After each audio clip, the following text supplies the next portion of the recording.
All right, Kate.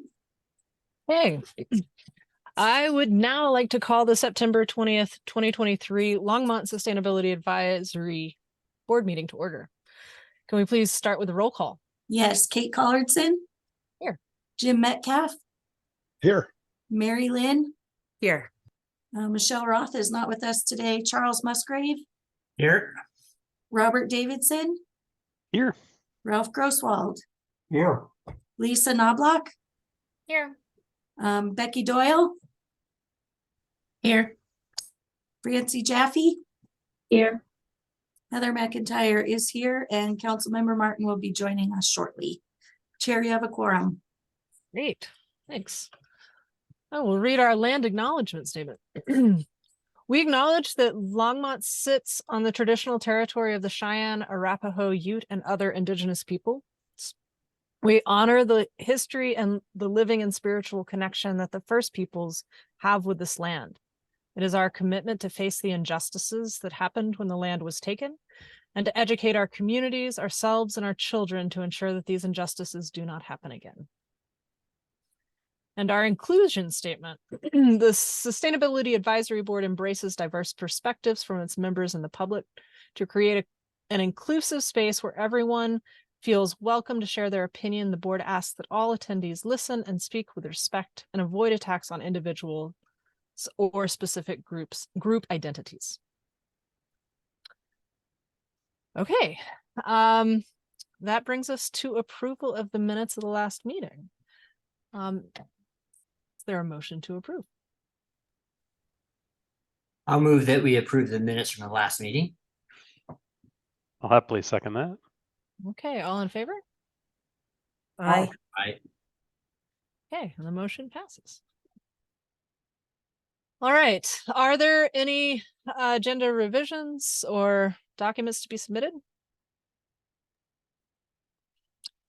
Okay, well, then the floor is yours to discuss potential projects for the 2024 sustainability tax. Thanks, everyone. It's 4:32, so we might have a pretty brief meeting today.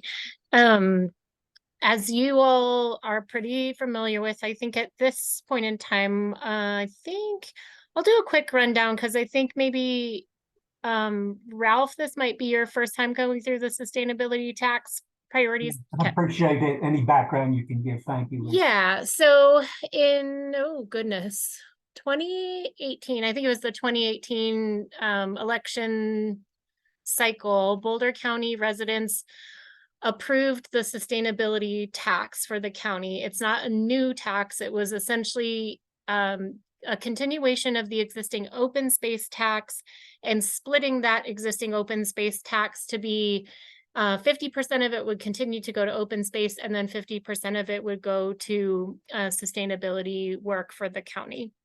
And that extended it through 2035. So there's still a sunset period that then voters will have to go through another election to determine whether or not they want to continue and at that same structure. The way that the county then within that ballot language identified 5 primary bucket areas of climate action, which included energy, water, waste, transportation, and food systems. And then there was also some allocation to innovative projects. And then part of the ballot language also specified that up to 10% of the revenue that the county brings in every year will be allocated to the local municipalities based on population, modeling their existing, what was called the Environmental Sustainability Matching Grant Program. So that grant program had been in place for a handful of years that allowed all municipalities within Boulder County to apply for up to $15,000 per year to do local sustainability work. So this pretty dramatically increased that allocation. So again, it's based on population. So it does fluctuate every year to some degree because it's based on the anticipated revenue of that tax for the county. The county commissioners approved 6%. So the ballot language says up to 10% can be allocated to the communities. They have approved a level right now of 6%. So 6% of that total revenue is split amongst the communities based on population.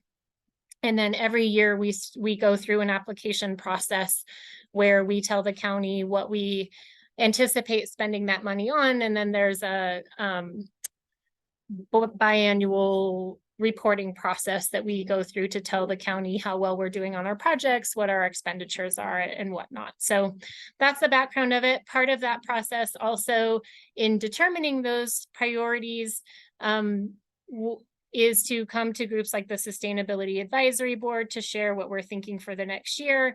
So I usually do that kind of 1 month to say, you know, here are the things that are kind of on the table and ask for any feedback that you all have for us. And then in the October timeframe, and I have a slide that goes into this a little bit, but I'll come back to ask you all for a letter of support because that is required to be submitted with our application. So the first year that we did that was really the year where we did a lot of engagement, both with staff and with the Sustainability Advisory Board and the Sustainability Coalition to say, you know, we have a lot of things going on. What are some of our key priorities that we really could use some additional funding for? Since then, it's actually been more of a progression, which I think makes sense. So a continuation of projects over the last couple of years. So the first year that we utilized it was 2020. So we have, you know, this is just our third year that we've been going through this funding process. And so we've been really building off of the projects that we have requested funds for before. So you'll see that reflected in the quick slides that I'll go through for you. So if you all have questions during, just feel free to holler and let me know. I will, let's see here, share my screen real quick.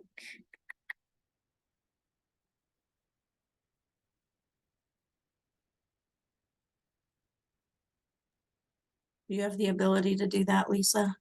You got Yeah, it always just takes me a minute in the different platforms to No worries. remember which way to do it. Okay, there we go. Can you all see that? Great. All right. So that's just a brief intro slide. So we have not yet received the final allocation for 2024. Oh, sorry, I'm getting ahead of myself. But so just as a reminder for 2023, the projects that we have and that we chatted with you all about last year. So we had just under $200,000. The program does require a 25% cash match. So that was about $48,000+. We actually put in quite a bit more of that in our match this year. But you'll recall the projects that we have underway this year are the extreme heat resilience work, and that's where the bulk of our funding went this year. That was, as I was talking about, so we spent the last 2 years of funding building the climate resilience map, and then the extreme heat work is really building off of our findings from the climate resilience map. So that's the heat mapping and community cooling solutions and the extreme heat resilience program that we're doing in collaboration with Longmont Power and Communications and the Housing and Community Investment folks. We put in some money for the wastewater treatment plant carbon footprint reduction project. So that's battery and solar storage at the wastewater treatment plant. That was mostly because we had a little bucket of money left and they had some overages with inflation costs and whatnot. So we put into that contribution to that project to help kind of get it over the finish line. And then the implementation of the zero waste resolution, which as you all know, is a big priority for City Council last year and this year. So we're, as we've talked quite a bit with you all about, we've been implementing or in the process of implementing the universal recycling ordinance. And then 2 projects that we sought 2023 sustainability tax funding for was accelerating the launch of the Green Star Schools program across the St. Vrain Valley schools within the city of Longmont. So that's adding 1 additional school this year to that rollout to make that 3 schools instead of 2 schools for this year. And then also installing what are called big belly recycling bins at key parks locations to help increase diversion in our parks. So that's what we've been working on this year, and we've given you periodic updates on those projects throughout the year. So what we're looking at for 2024 is, from what I've heard from the county, and as I mentioned, we haven't received the final documentation that says what the final allocation is, but that it's estimated to be about what it's been this year. So somewhere in the $195-ish thousand range. Again, it'll maintain that 25% cash match requirement.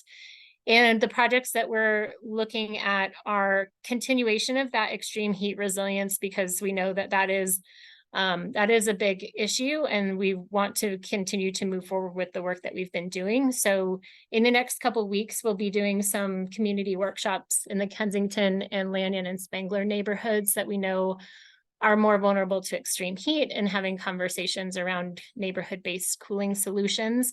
And out of those conversations, we anticipate there will be some project ideas that we will want to seek funding for in those particular neighborhoods.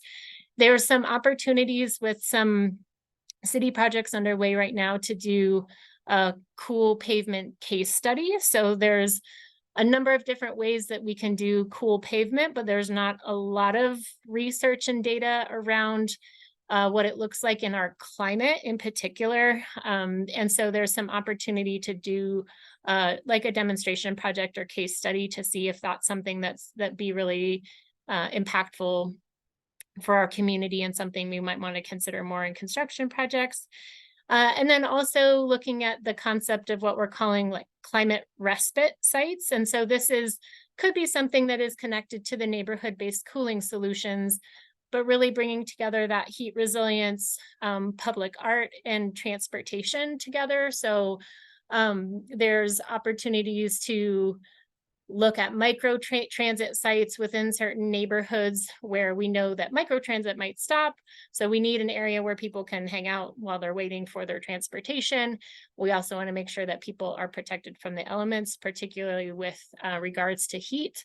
And then there's a strong interest from the person who runs our Art in Public Places program to really bring public art into that process and use public art as both potentially a shade mechanism or something, but also to help educate the community around extreme heat.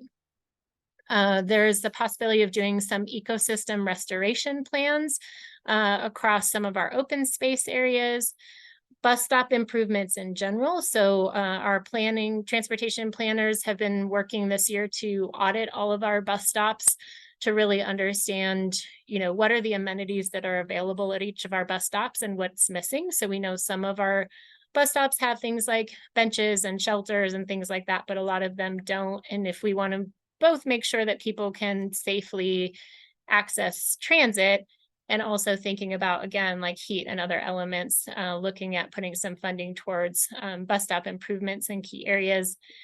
And then there's a few ideas kind of on the table in terms of continued zero waste resolution, but they're not super well fleshed out at this point in time. And so I didn't want to just throw things out there to you all. But we're in a pretty good place in terms of our implementation of zero waste projects. And so I'm not quite sure if there's a need there yet. But I wanted to make sure to get this in front of you all, so we still have time to go through the process that we need to before the application is due. Yeah, Ralph. Lisa, do you have roughed out budget estimates for these various things? How much money may be allocated to these programs? I haven't yet. I have a couple of calls out to staff to try to get some estimates around some of these things. I imagine the bulk of it would go to that extreme heat resilience work as it has this year. But I don't have hard numbers, which is why I didn't include them yet. And some of them, I kind of put what I think are the top priorities under this extreme heat bullet. Some of it depends on how much we end up needing for that, whether or not we'll have kind of funding for the other items on the list. Yeah. Jim. Thanks for that. I was just curious, this cool pavement case study, is the goal of that to replace sidewalks or blacktop, or both? Yeah, so there's actually a whole suite of things that are considered cool pavement that I'm learning in this process, actually. So some of it is like utilizing some additives that are like, some of it's just like painting things lighter colors so you're not absorbing the heat. But what we're learning is that's at least kind of our understanding of that is that it's more effective in areas that really have more humidity, that retain more heat at night. because it actually can increase the ambient temperature during the day slightly, the air temperature during the day, but then it releases less heat at night. But we don't really have that issue as much here. We have the benefit of once the sun starts to go down, there's quite a bit of cooling that happens and a lot of relief.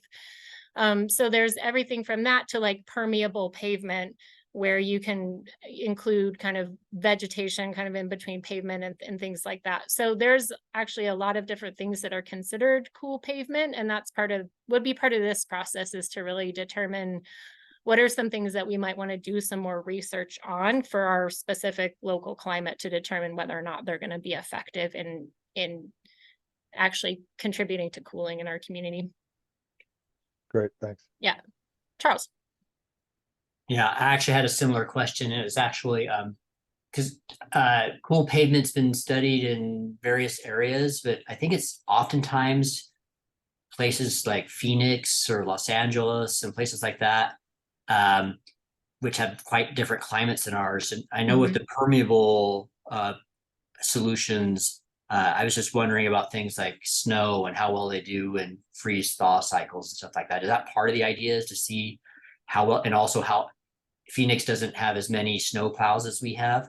Yeah. So I was wondering how it would survive like snow plowing and stuff like that. Yeah, that's a great question. And I think all of that we would want to include that in, because part of what we've also talked about is what are the operations and maintenance needs of maintaining any of the cool pavement opportunities, so that they can retain their benefit as cool pavement, right? So the permeable pavement also has other benefits from, stormwater quality management and things like that. But those are the things that we would want to discuss and see kind of what's the research out there currently and what's kind of a gap for our area. Yeah. Jim. It'd be interesting if someplace similar to us has done a case study, someplace like Salt Lake or something like that. Yeah, that's what we want to look into. Yeah. Jim. Yeah, I was kind of tying some of the extreme heat resilience things together. It reminded me of a presentation we had, I forget when, discussing some of the, I think they were talking about the Main Street plan, but they were talking about some of the plans for some of the streets in town that included things like traffic calming, which would in a lot of ways be, bringing greenery onto streets, and it seems like that could be something that would actually tie in with these climate-based cooling or neighborhood-based cooling solutions, with cooling pavement by keeping it shady, but also maybe some of these climate respite sites. It seems like there are some low-hanging fruit targets that would be great if they could be kind of considered part of this, that outside of just the maybe some technology, to think about some ways that we could that we could attack all of these things. Yeah, I appreciate that. Thank you. I think there's some really exciting kind of nexus points within this that I'm excited to put some money towards. We did just actually, and I'm not quite ready to share it with you all, I will bring it to you in the next couple months, but we just got our heat maps back, the real-time heat mapping data that we did. So I'll share those with you guys when we kind of have them more cleaned up. But not surprisingly, one of the heat corridors that we see is the 287 corridor, right? And so exactly those areas where we have a lot of that pavement, we have a lot of buildings and parking lots and things like that really concentrated. So I think exactly what you're talking about could be a great opportunity to have those cooling impacts where we know there's a lot of heat. And then of course, we're seeing that heat also in some of those industrial areas kind of in the southwest part of town and stuff like that. But yeah.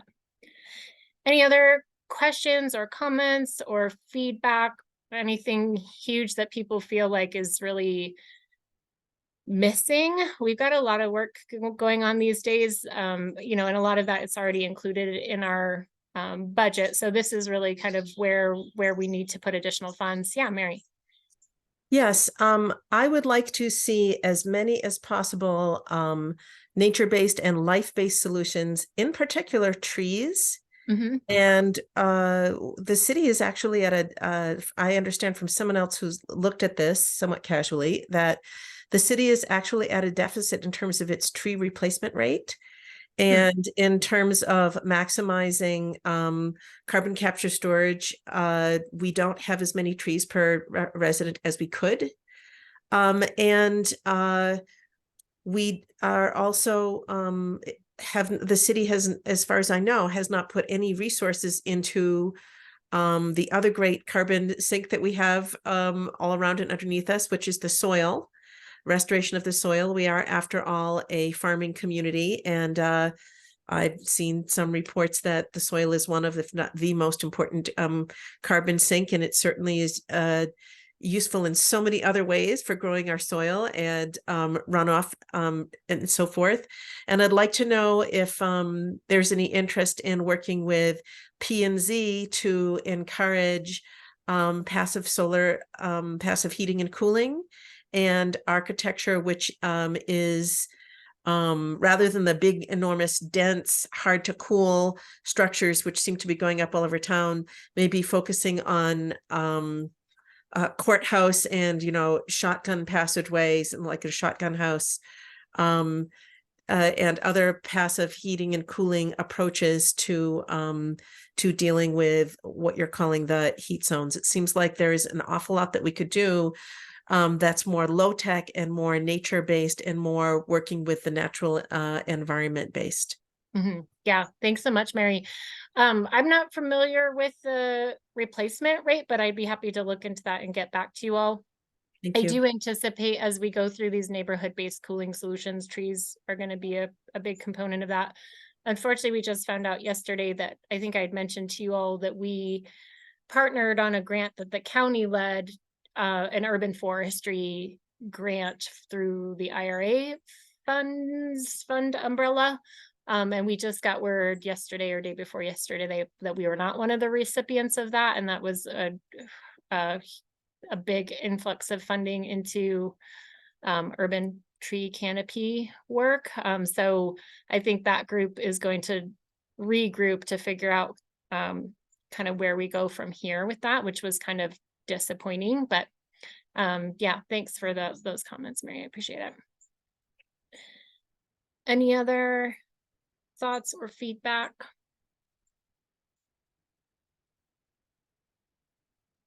Can you say more about the bus stop improvements? What does that look like? I missed that.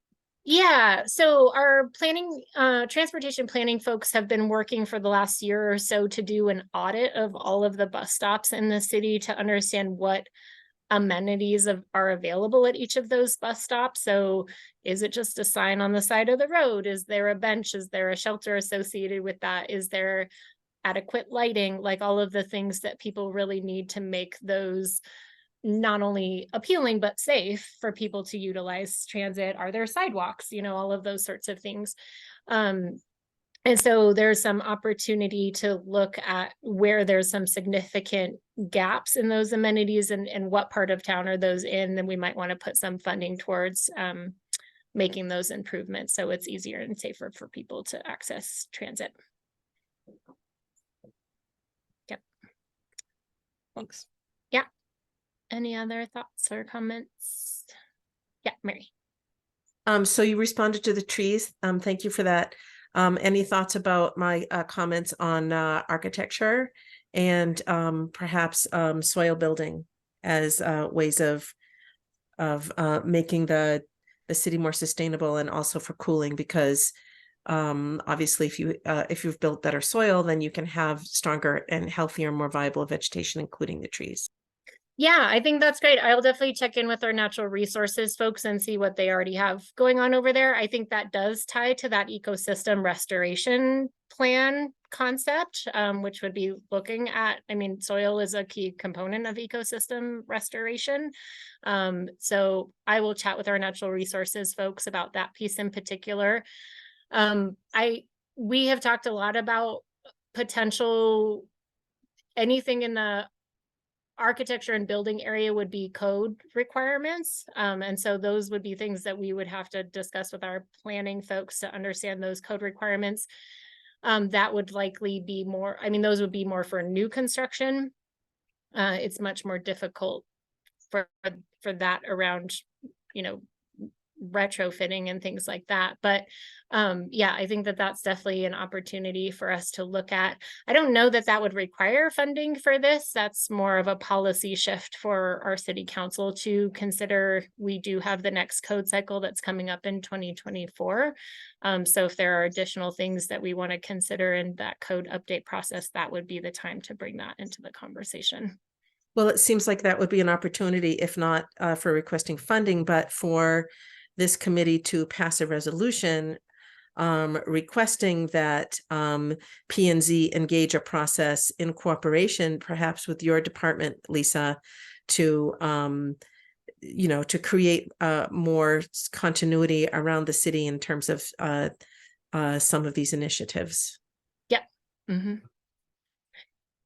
And I am working with our building folks through that code update process. So I do hope to be able to bring that to you all sometime in the next year. So, all right. Any other questions or comments? No. Okay.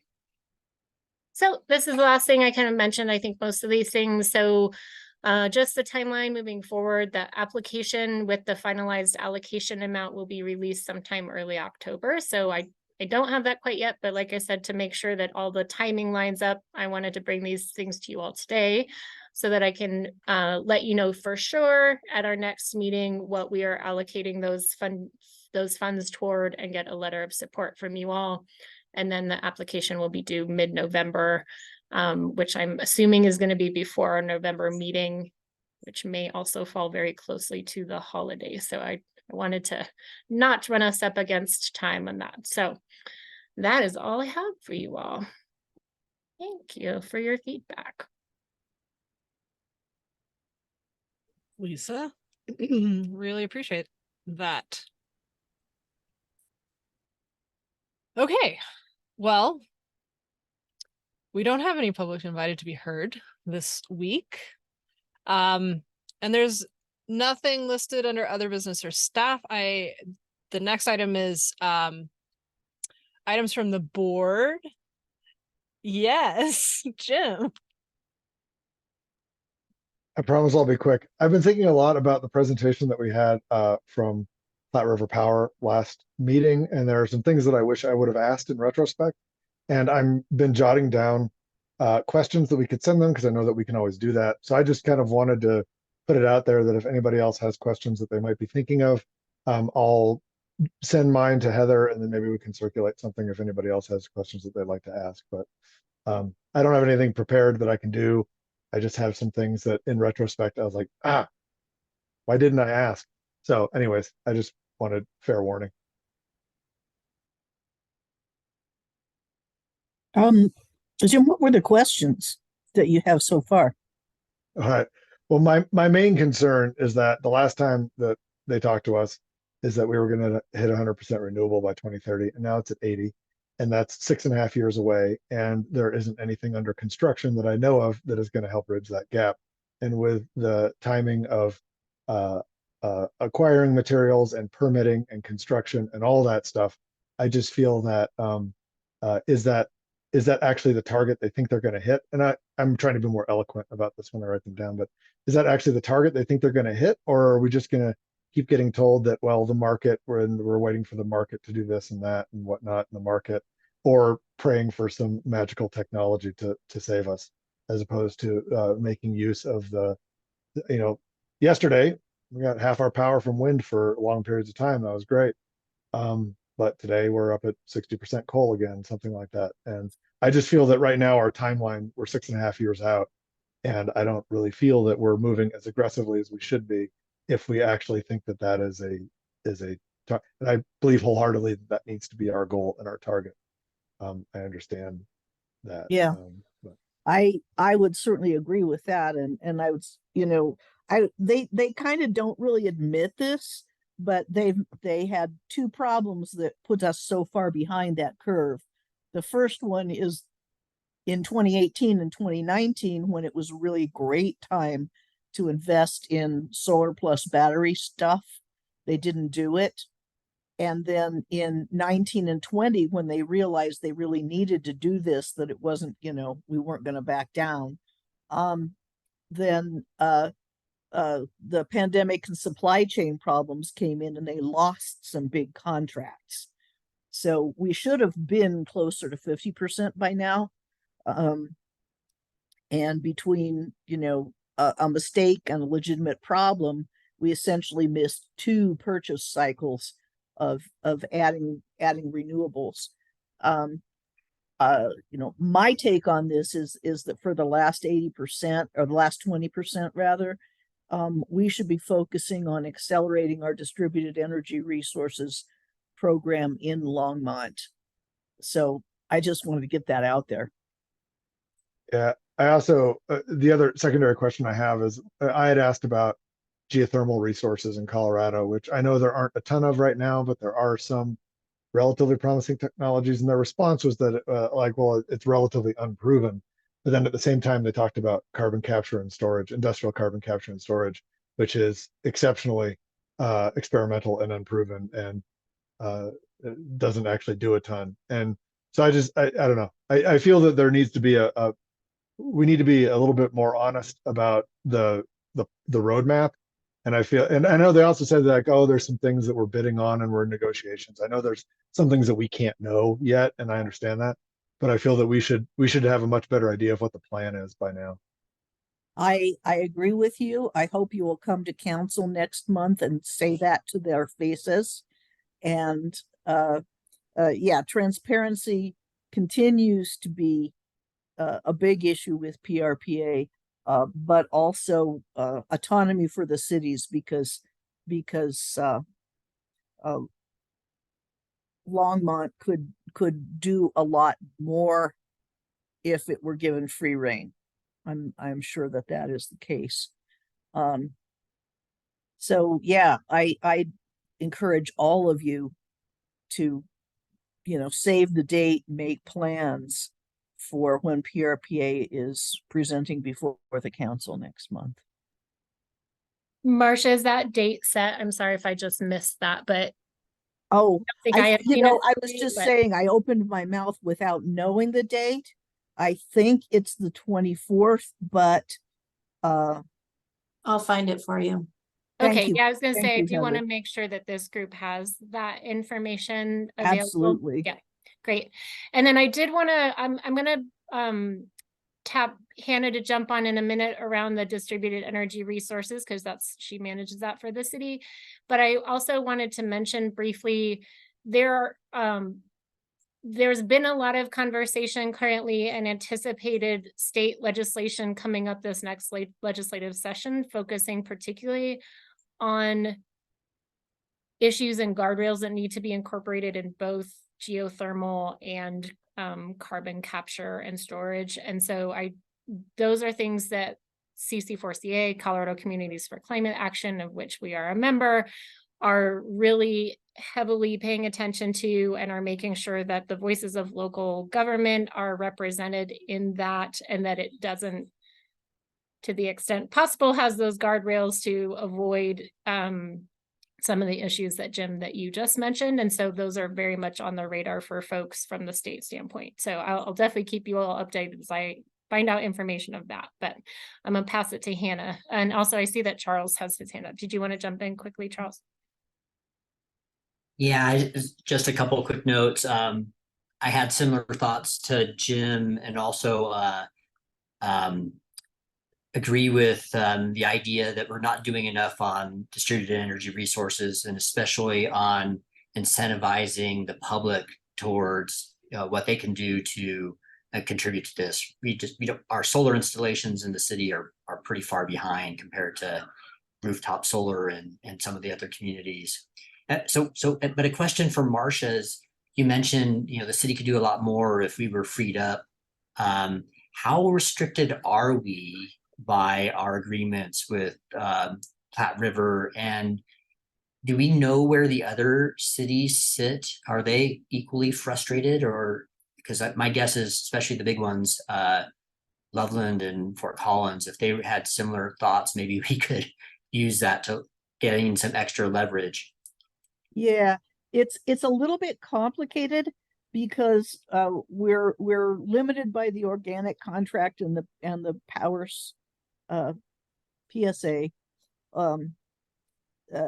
to 1% self-generation, but that's generation in front of the meter. And so, yeah, there are some things that can be done.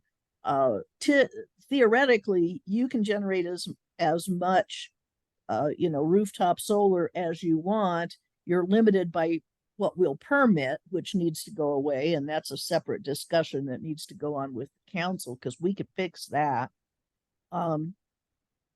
But storage is a problem because otherwise you get into this California situation where everybody's got way too much solar and there's nothing to do with it. And you can't save it until the sun goes down. So that, self-generation solar and is problematic. And what I think we really need to get is, or my favorite thing is solar plus battery and wind plus battery installations at the municipal level. And those are much easier to control. You don't need a big self-organizing system. You can just use the same old SCADA you're used to using. And you also get the ability to swing demand in much bigger chunks if you do it, the scale of the waste treatment plant for example. And that's where our limitations on generation with PRPA come in, because that usually happens on the distribution side of the meter, not behind the meter. So I feel like we should be less reluctant to reopen that conversation with PRPA. But I also know that PRPA is doing some things that are the right thing to do, with distributed energy. So it's in the past, I have felt like they were going down wrong tracks and, making poor decisions, like not buying in 2018 and 2019 when they should have. But now I feel more like they're overly cautious and they don't really understand DERs, but they're not doing anything that's overtly wrong. Yeah. So, yeah, it's a little hard to talk about. We should see what Hannah's take on it is. Interesting. Yeah, one thing that I kind of brought up to them was, I think there's about a 2-year wait right now if you were to get a contract for a grid battery storage. And so the longer they wait, the further in the queue we end up, and 2 years is a big chunk of that 6.5 years. So yeah, kind of disappointing. I don't know if you want me to speak a little bit. I can speak to a little bit of the things that have been covered. I haven't actually had much of a chance to come to this group, so let me just take a moment to introduce myself, and then I'll take I took a couple notes. My name's Hannah Mulroy. I'm the energy portfolio development manager for Longmont Power and Communications. I know Susan usually is liaison. She's my direct supervisor. I work very closely on distributed energy resources with Platte River. It's the majority of my job and time and effort spent on that. So I'm happy to talk about just some of where we're at with certain things. I don't know if this group would be interested. We are working very closely with Platte River on a DERMS roadmap with the other owner communities, Loveland, Estes Park, and ourselves. Fort Collins is somewhat doing their own thing, but we hope to integrate very well with them. And they expect to go out to an RFP to choose a DERMS vendor in October of this year. We are looking very, very closely at that RFP and kind of what that DERMS is going to do and what it will, how it could integrate with our systems and how it could serve our customers. So we're getting kind of every chance to look at that and current technology state, what systems we do have and what they want to have those systems look like in the future. So we do hope to know more in the next 6 to 8 months at what level of partnership we're going to be doing in terms of the DERMS, which kind of leads down to the device aggregation and the device enrollment program, customer interfaces, so on and so forth. As part of that roadmap and the scheduling, we hope to start enrolling devices for schedule-based dispatch in about Q2 of next year. So kind of understanding with the other owner communities that getting kind of automated dispatch of distributed energy resources a couple of years off. We want to start enrolling devices now, identifying where devices are on our system existing, starting to do some permitting tracking and meter monitoring to kind of identify where devices exist currently and where we might promote devices in the future. So I just want to mention that. I'm going to pause for a second because I know Marcia has her hand up. So Yes, they do. And I'll lower it when I don't have my finger on the space bar. When you say devices, are you talking about home devices like water heaters, or are you talking about municipal devices? So who's who's giving the orders to dispatch, and whose devices are what kind of devices are you talking about enrolling? yeah, absolutely. So there's residential. Battery has shown to be one of the highest potential distributed energy resources for residential, kind of the biggest bang for your buck in demand response. Car batteries? Residential, like a Tesla Powerwall, like a residential battery. Okay. And EV charging, curtailment, and time of use, kind of encouraging folks to shift their EV use at home, fleet charging in larger municipal and kind of commercial settings. There's water heaters, smart thermostats, air source heat pumps, as well as commercial industrial processes that we'd work with in demand response, kind of more traditional demand response, to send signals for people to wind down certain operations, certain systems in their buildings. And then I'm trying to think of there's so many other things out there. It would be commercial, industrial, and then, for example, our own, so the wastewater treatment plant, battery facility. If and when we install batteries at our own substation that are on our grid, there could be larger grid size devices as well. Okay, and are they saying that the dispatch signals would come from PRPA, or are they going to come from Longmont Power? I mean, a PRPA needs to be the origin of the of the demand signals, the demand information. But I have always contended that Longmont Power needs to be in control of the curtailment orders. So how's that going right now? So that is part of the kind of technological state documents we're working through with Platte River and the DERMS roadmap. There's been a lot of conversations around essentially who presses the button, right? Who has control and visibility. So we've seen it as kind of a parent-child relationship where Platte River might be able to see how much load we have available and when, but not necessarily granular details of where those devices are. So they could press the button right to dispatch from a market level, but it would be our responsibility at the owner community level to choose kind of which devices where and when could feed up into that market. In terms of also like visibility among the owner communities, they couldn't, the siblings couldn't see each other, the parents could only see limited information. It's kind of looking at if and when we do move forward with participating in that DERMS vendor, how would that relationship look like? And we're looking at some other multi-tenant DERMS that exists across the country and kind of how they have structured that, because there isn't a lot of examples of multi-tenant G&T owner community DERMS deployments like we are looking to do, but we are doing a lot of best practice research around that. But there's, again, a lot of conversations around controls, authorization, who can see what, who controls what. But I would say I'm pretty involved in this, and I have tried very hard to make sure that there retains owner community autonomy in many of the things. So as we're setting things up and we're kind of saying what we want these use cases to be in the DERMS system, I'm doing my best, and our team's doing our best to kind of say, hey, in these circumstances, Longmont wants to be the one to control it, and we won't participate essentially in what you're doing if we can't do X, Y, and Z. So we're kind of working to document what criteria needs to be met for us to participate in it versus go with our own route. So that's something we're very, very heavily discussing. I think there's like 170 use cases. So kind of making sure in every single one that we, some of it's not our role to press the button, right, for market decisions and things like that. So kind of looking at which one of these cases lays at which level and who has those controls. So yeah, I mean, I hope they're thinking about it in terms of Longmont bids based on what we think we can do with the resources we have. Absolutely. When they ask. So, well, that's actually encouraging news, because I felt like, Jason Frisbee at least was having a hard time getting his head around something that was not hierarchical.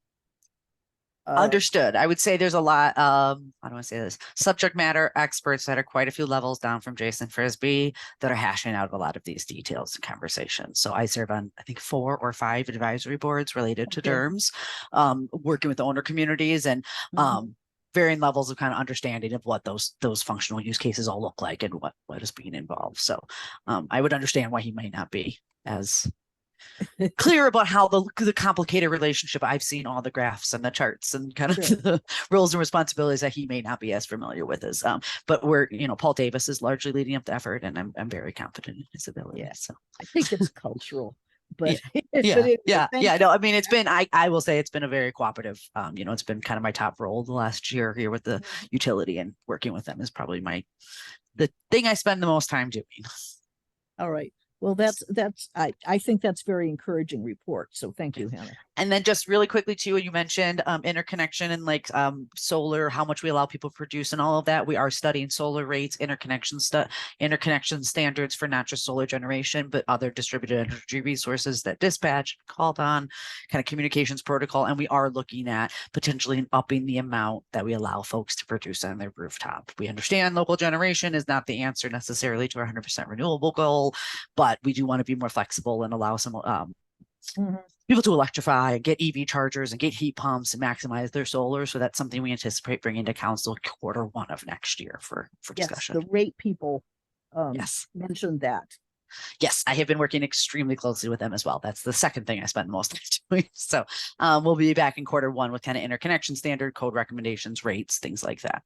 Okay, glad to hear it. Thank you. Any questions for me on okay. Yeah. Does that include where do we stand with the fee that people are charged to have solar on their roof? So the base rate? Yeah, there's like $20 a month fee. Yep. Have solar. Yeah, so that's being evaluated as well. I don't anticipate that going anywhere, and I don't anticipate that going down or being the same as other residents. That number is very closely calculated based on what it costs us to serve that resident, regardless of whether they have solar or not, because solar customers buy so much less energy from us, and we can't recoup that little fixed cost in our kilowatt hour. We have to recoup it somewhere. So you're going to see that number continue to be higher than what residential energy customers pay, because they just buy less energy from us. That number, again, is not an arbitrary number. We haven't reevaluated or increased that number in quite a while, but that's one of the components of the rate study, is to determine kind of what is a single house cost us to serve, and why does this person maybe have to pay $10 more than their neighbor who doesn't have solar. And we will come back to this board. I actually had it on the agenda with Lisa to come to this board to talk about rates this year. I couldn't come till after I go to council with them. So I would expect to see me back here, probably with some rates folks, in probably the end of Q1 next year. Marcia? This is a new hand.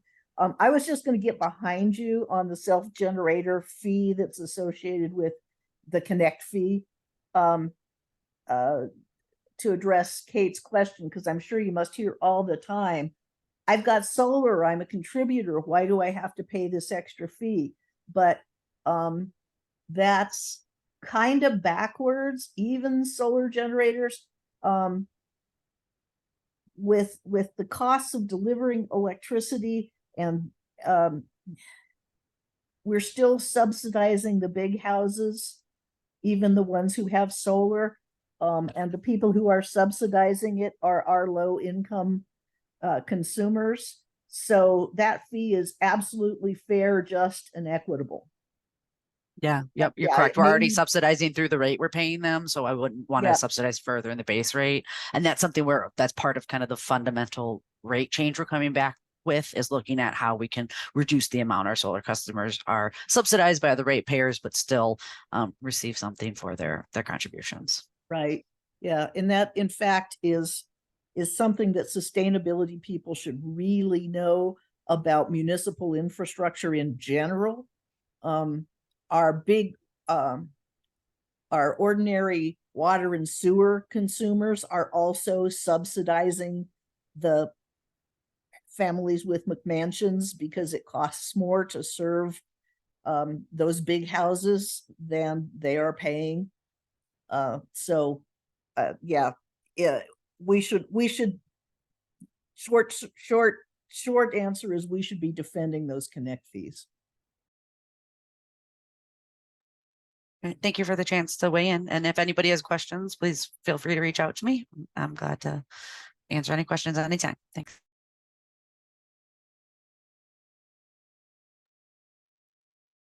Robert? Yeah, so on a different topic, I wanted to kind of ask about the Energize Denver program and if we're paying any attention to it. So in Denver, they've implemented a program where large buildings have to do some benchmarking and reach performance goals or face some pretty stiff penalties for failing to comply with the performance standards or make progress towards those performance standards for, BTU per square foot type things. And I was curious if we're paying much attention to whether that program is having its intended effect or thinking about a similar program for Longmont to try to encourage similar, efficiency gains in our existing buildings in the city, especially the larger ones. Yeah. Thanks, Robert. Yeah, we've been watching that for a while. We do have, and Hannah can maybe correct me if I'm wrong. I know Susan's not on tonight. We do have a voluntary building benchmarking program that's been in place for a couple of years. It's been on the agenda to make that a formal policy. The state also just recently put into place building benchmarking performance standards as well. And so we're trying to pay attention to kind of what's happening at the state level and where the gaps for us. But that is absolutely on our radar for sure. Building emissions are a significant part of our emissions. One of the legs up, I would say, that Denver has is the climate tax that brings in $40 million a year that funds a lot of that work that they're doing. Granted, they're, a huge city and much bigger than Longmont, but they have a significant pile of money that we don't have available. And the reason I mention that is not just because, yay, it's nice to have that money, but they've really prioritized the equity aspect of that and making sure that those standards don't disproportionately burden folks with older or smaller buildings that might not be able to afford what they need to put into place to meet those standards. And so that is, I think, a really important aspect to understand of the success of the Denver program. But we are very much paying attention to that and paying attention to the details of that. We've had a lot of staff changes in Susan's team. So the person who was running the building benchmarking program retired several months ago. So we've been kind of backfilling positions and people have been moving around quite a bit, I think. And Hannah, jump in if I'm not right, but that team I think is pretty well settled. And so I think there's in the coming months, you'll see a pickup of a lot of those things that have kind of been a little bit on hold. But Hannah, feel free to jump in if I didn't capture that correctly. Nope, I think you said it very correctly. We had a retirement. Maureen has now taken over and she's jumped in really full steam ahead kind of thing. And I know we have it on our list of potential code amendments to consider a benchmarking ordinance, and they're beginning to draft that and speak to the city attorney and whatnot. I don't want to speak because I'm not Susan to the timing of when you might hear about that, but I'm sure we'll come back to you all for consideration. But our team is fully staffed for the first time since I've been here. So we're really excited to start getting things underway this year. Thanks, Hannah. Yeah, Marcia. Yeah, I just wanted to chime in and remind everybody that doing that is one of the recommendations of the Climate Action Task Force. So I was hoping that this was the year that would bubble up to the top, and it's convenient for us if Boulder is running or Denver's running out ahead of us, and going to set some examples about how to get that done. But is it bubble up to the top? Is it well funded for 2024, assuming the council doesn't change it, which never happens. We don't do that. But That would probably be a question for Susan that I wouldn't be able to speak to. It's high, I would say it's high on our list of priorities in terms of our ESS team. It's definitely flagged as something that we're working on. I'm just remembering right now, again, I don't want to speak on Susan or Maureen's behalf, but I know that we set up a data portal to help everything go a lot smoother for people needing to report, especially multi-tenant situations, because that can get really messy. Debbie actually worked before she retired on creating that portal. I think there's been some issues with the data portal, which is part of why we haven't wanted to extend requirements or, you know, mandates for folks until we have all the tools in place to support them. So now that I don't want to speak out of turn, but I'm thinking that was one of the delays as well, is just not having that data portal aggregate multi-tenant the way we want. We don't want to force people to do it and then not have their data. So, and I don't know the exact timeline, but I would imagine you're going to hear something on it in the first half of 2024. And I'll make sure to put that on. I think it is already on my list, Marcia, but I'll make sure to add that to flag it for early next year, at least to know where it's at.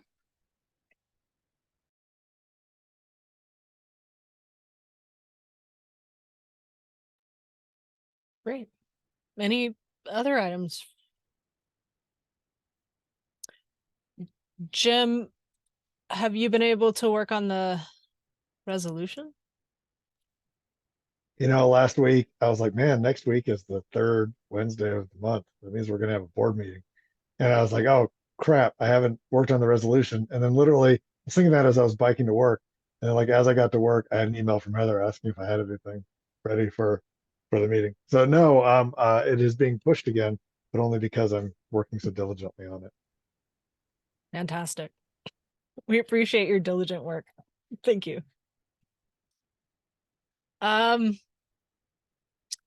Okay, Marcia, is there anything from council this week?